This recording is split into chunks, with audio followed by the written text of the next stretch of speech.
All right. Okay. Over the last 2 years, Goff has more yards. Baker was hurt. But Baker's got more touchdowns. They have the same number of interceptions. Baker's got more yards per attempt. He's got more rushes for more yards. He's got 2 less touchdowns. But all of Goff's came with the Rams. He wasn't really rushing them here in Detroit. But Baker Mayfield, just in the way he is, he is a more outgoing, and Goff is a little more reserved.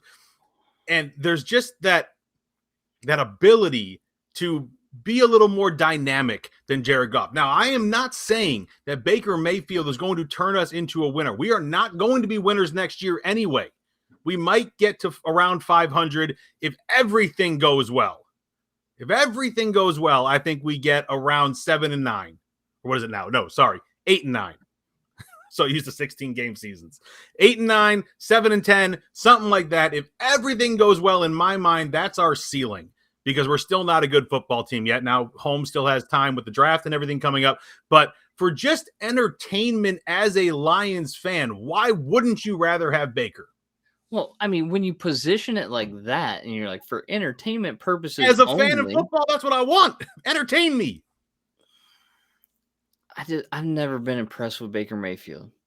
And I understand that there was hype coming out of college because he won the Heisman Trophy as a system quarterback.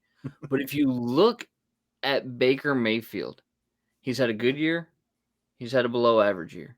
He's had a good year. He's had a below average year. But guess what this year's going to be? The good year. That's where I was like, okay, maybe for 1 year. But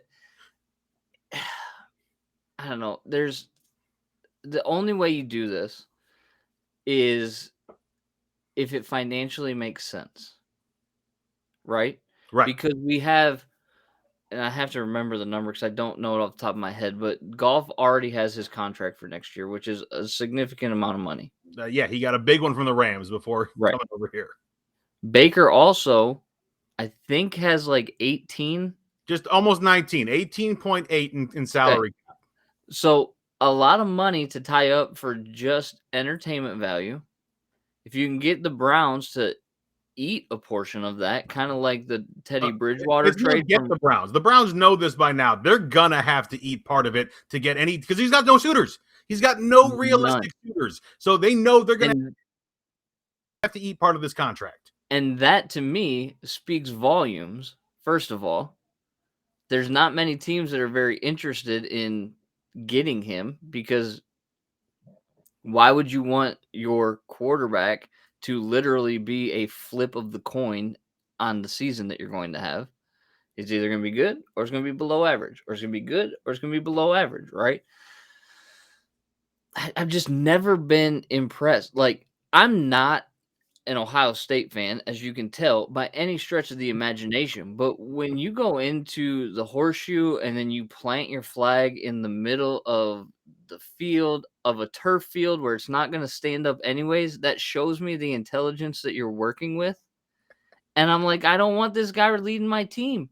And then I forget which bowl game it was, but the other team like did the tough guy thing and refused to shake hands. So Baker's like sitting there clapping in their face. Mm-hmm. That's not what I want from my quarterback, because that tells me that he is leading a lot more emotionally than he is intellectually, and that's not who I want.